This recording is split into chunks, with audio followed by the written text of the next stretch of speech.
I received Jesus in my life. I was here at New Hope Baptist. It was with you, Pastor Rich, and it was right after church. And then we announced it the next, I think, week or the next Wednesday. I don't remember. Growing up, it was rough. My dad was Roman Catholic with my grandmother, and my mom was supposed to be Southern Baptist. And it was pretty confusing for a long time. And then I quit going to church and got hooked on drugs and alcohol and heroin by the age of 14. And it went on from there. And I always had a void in my life, and I was always trying to fill that void with other things. And I never knew what that void was. And then when I got older, I always heard in AA that you're supposed to accept a higher power. And I just called him God. I didn't say that it was Jesus Christ. I didn't. When I go to church, I wasn't interested. River came to me when we moved, and she said, "Mommy, I want to learn about God.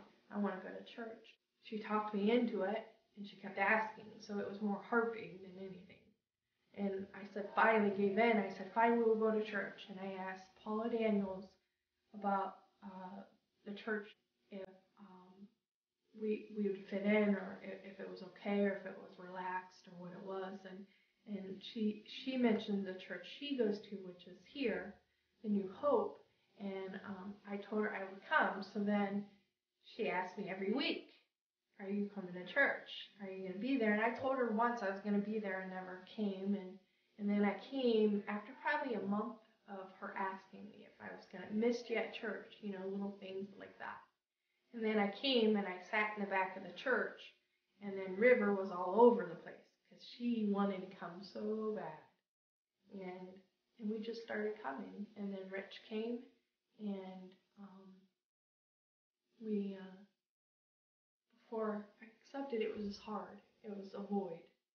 And I always tried to fill that void with other things, whether it had been eating, or whether it had been stress, or whether it had been too many things to do, whether it was me sick, or drugs, or alcohol. It was always something. Accepting God and Jesus into my life, it filled the void. It made me feel more secure.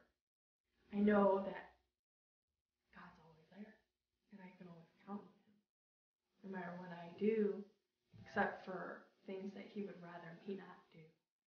Life is still going to be life. But the way that I think of it is more of, I have instruction. If I do those things, then I'll get more peace. I'll get more, what's the word? I'll get more,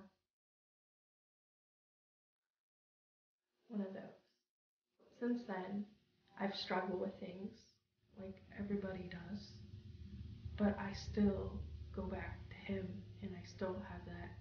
It's like a security blanket that's always with you, to show everybody that I'm God's work. The first person I would like to thank would be River, because she's the one who brought me. And then the second would probably be my grandmother, because she's always watched out for me when I was younger. And then, of course, Rich. And you, Pastor Rich, because you helped me. And I'm just grateful to have Paula in my life. And I'm grateful to have such loving friends and family. When before I couldn't say